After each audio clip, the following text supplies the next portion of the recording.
dei puffi. Questa qua è una casa bucata. Un carro armato rotto perché tipo un accendino è esploso. Buchi, il camino è stato rotto, ecco perché l'ho chiamato la casa bucata. È una casa stregata. No, non è una casa, è tipo come un gioco che si chiama Hello Neighbor. Questa è tipo la casa di mia nonna, perché quando era piccola c'aveva questo. Perché quando era piccola aveva tipo un fiore qua dietro alla schiena. Della bocca con la lingua che è una scala e ho fatto anche il cervello per fare un po' paura. Che qua c'è un buco, qua sale qua sale entri da qua. Ho fatto una casa ciotola che ho quel buco e quando entrano in cantina. Ci sono le cose vecchie. È tipo una casa che è arrivato un tornado e l'ha tutta fatta storta. La casa della sirena. È la casa del superato.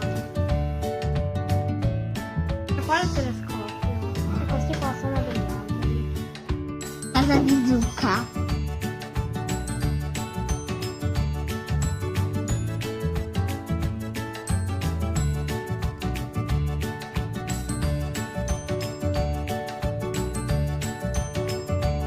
Io ho fatto una casa robot. Questi qui sono tipo dei fucili. Questi qui sono io. Io con il mio robot. Allora, questo l'ho fatto io. È una strada con tutto l'arcobaleno perché hanno dipinto i pittori. Io qua ho scritto pace. Perché la cosa più bella al mondo a me è la pace, perché stai tranquillo, puoi dormire, puoi fare tutto e di più. È stato molto bello, è stato difficile anche farla. È stato bello fare il lavoro. A me mi piaceva fare le case e questa a me era difficilissimo. È stato bello disegnare tutto. E mi piaceva anche disegnare il testo perché da tanto tempo che non lo disegnavo il testo. Però quelli veri mi fanno un po' paura.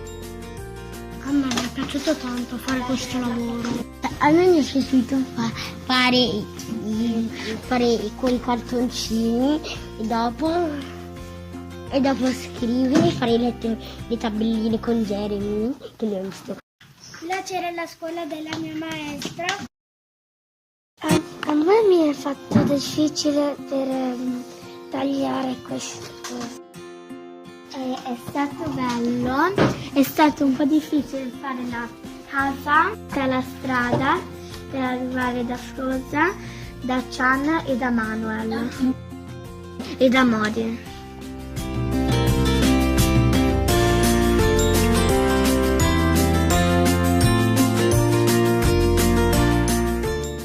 Raffaele e io abbiamo fatto il prato, mi è piaciuto tantissimo.